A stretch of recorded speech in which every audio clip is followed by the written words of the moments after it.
رہتے تھے۔ ایک روز آئے تو ان سے کہا، اے میرے بیٹے، اللہ تعالیٰ نے مجھے حکم دیا ہے کہ اس مقام پر اللہ کا گھر تعمیر کرنا۔ اسماعیل علیہ السلام نے فوراً کہا، میں حاضر ہوں۔ اس طرح انہوں نے کھدائی شروع کی۔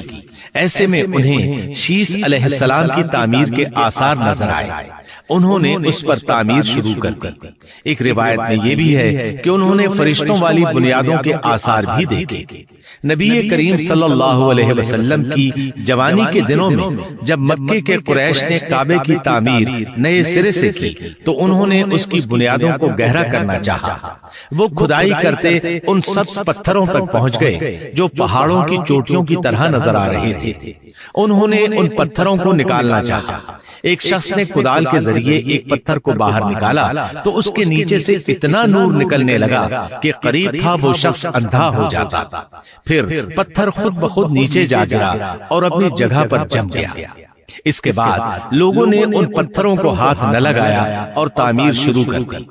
قرآن مجید میں تعمیر کعبہ اور بیت اللہ کا تذکرہ اس طرح آیا ہے، اور جب ہم نے بیت اللہ کے مکان میں ابراہیم کو جگہ دی اور فرمایا کہ میرے ساتھ شرک نہ کرنا اور میرے گھر کو طواف، قیام اور رکوع و سجود کرنے والوں کے لیے پاک رکھنا، اور فرمایا بے شک لوگوں کے لیے جو پہلا گھر تعمیر کیا گیا ہے وہ مکہ میں ہے، وہ جہان والوں کے لیے برکت اور ہدایت کا ذریعہ ہے۔ اس میں واضح نشانیاں ہیں، مثلا مقام ابراہیم، تو جو کوئی حرم میں داخل ہوگا وہ امن میں آ جائے گا۔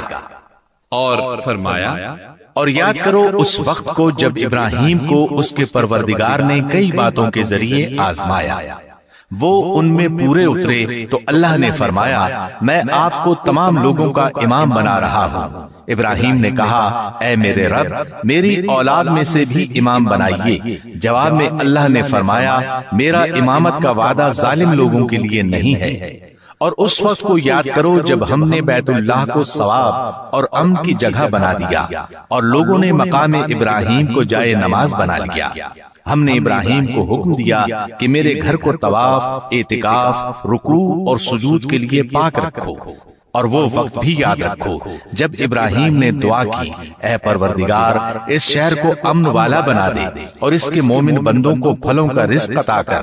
اللہ تعالیٰ نے فرمایا میں کافروں کو بھی تھوڑا فائدہ دوں گا، پھر انہیں آگ کے عذاب کی طرف بے بس کر دوں گا، یہ پہنچنے کی جگہ بری ہے۔ اور وہ وقت یاد کرو جب ابراہیم اور اسماعیل بیت اللہ کی بنیادوں کو بلند کر رہے تھے اور دعا مانگ رہے تھے اے ہمارے رب، ہماری محنت کو قبول فرما، تو دعا کو سننے والا، جاننے والا ہے، اور ہمیں اپنا فرما بردار بنا۔ ہماری اولاد میں سے بھی ایک فرما بردار گروہ بنا اور ہمیں عبادت کا طریقہ سکھا اور ہم پر رجوع فرما، کیونکہ تو ہی توبہ قبول کرنے اور راہ فرمانے والا ہے۔ اے ہمارے رب، ان لوگوں میں انہی میں سے ایک رسول بھیج جو ان پر تیری آیات کی تلاوت کرے اور انہیں کتاب و حکمت سکھائے، انہیں پاک کرے، یقیناً تو غالب حکمت والا ہے۔ تعمیر کے دوران جب ابراہیم علیہ السلام اس مقام تک پہنچے جہاں آج حجر اسود ہے تو اللہ تعالیٰ نے جنت سے ایک سفید پتھر بھیجا۔ حدیث میں ہے یہ پتھر نہایت سفید تھا، اب سیاہ ہو گیا ہے۔ انسانوں کی غلطیاں اس کے سیاہ ہونے کا سبب بنی۔ جب دیواریں انسانی قد کے برابر ہو گئیں تو اسماعیل علیہ السلام ایک پتھر لے آئے۔ اب ابراہیم علیہ السلام اس پتھر پر کھڑے ہوئے، وہ ننگے پاؤں تھے۔ اسی وقت پتھر پگھل گیا، ان کے پاؤں اس کے اندر کسی قدر دھنس گئے، پتھر پر ان کے پیروں کے نشانات آ گئے۔ اسی پتھر کو آج مقام ابراہیم کہا جاتا ہے۔ پہلے یہ پتھر بیت اللہ کی دیواروں کے ساتھ رکھا گیا تھا۔ جب لوگ طواف کے لیے آتے تو سیدنا ابراہیم کے پیروں کے نشانات دیکھنے کے لیے یہاں ہجوم ہو جاتا۔ اس طرح طواف کرنے والوں کو دقت کا سامنا ہوتا۔ سیدنا عمر رضی اللہ عنہ نے صحابہ کرام کے مشورے سے اس پتھر کو اس جگہ سے قدرے ہٹا کر نماز کی صفوں کے قریب کر دیا تاکہ طواف کرنے والوں کو دقت نہ ہو۔ یہ مقام بہت مقدس ہے۔ اللہ نے فرمایا ہے وَاتَّخِذُوا مِن مَّقَامِ إِبْرَاهِيمَ مُصَلًّى تم مقام ابراہیم کو جائے نماز مقرر کر لو۔ مقام ابراہیم کے قریب اس کے پیچھے ہو کر نماز پڑھنے کا موقع مل جائے تو لازماً وہاں 2 رکعت ادا کیا کرو۔ موقع نہ ملے تو پھر پوری مسجد حرام میں طواف سے فراغت والی 2 رکعت پڑھ لیا کرو۔ اس طرح کعبہ تعمیر ہوا، تب نیا حکم آیا۔ وَلِلَّهِ عَلَى النَّاسِ حِجُّ الْبَيْتِ مَنِ اسْتَطَاعَ إِلَيْهِ سَبِيلًا وَمَن كَفَرَ فَإِنَّ اللَّهَ غَنِيٌّ عَنِ الْعَالَمِينَ۔ لوگوں میں جو استطاعت رکھے اس پر اللہ کے لیے حج بیت اللہ فرض ہے، اور جو شخص جان بوجھ کر اعراض کرے تو اللہ جہانوں سے بے نیاز ہے اور اسے اس کی کوئی پرواہ نہیں۔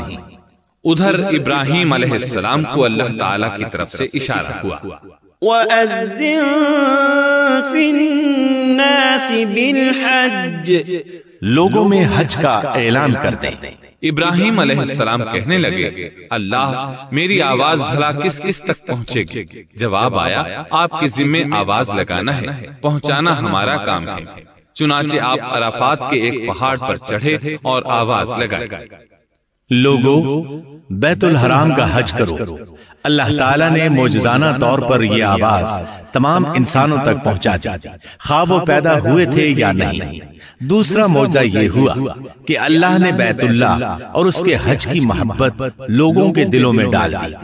اللہ نے فرمایا، وَأَذِّن فِي النَّاسِ بِالْحَجِّ يَأْتُوكَ رِجَالًا وَعَلَى كُلِّ ضَامِرٍ يَأْتِينَ مِن كُلِّ فَجٍّ عَمِيقٍ۔ اور آپ لوگوں میں حج کا اعلان کر دیں، وہ آپ کی طرف پیدل بھی آئیں گے اور دبلے پتلے اونٹوں پر بھی دور دور سے آئیں گے۔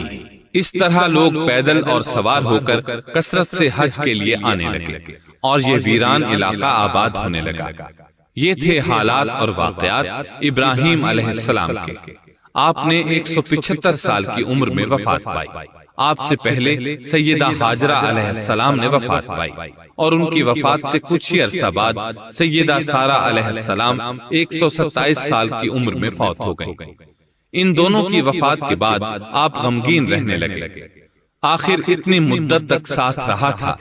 آپ خلیل الرحمن تھے، آپ پر صحیفے بھی نازل ہوئے، آپ اللہ کے بے حد شکر گزار تھے۔ سبسکرائب کیجئے ہمارے چینل اور دبائیے بیل کا آئیکن تاکہ آپ کو ریگولر نوٹیفیکیشن اپڈیٹس مل سکے۔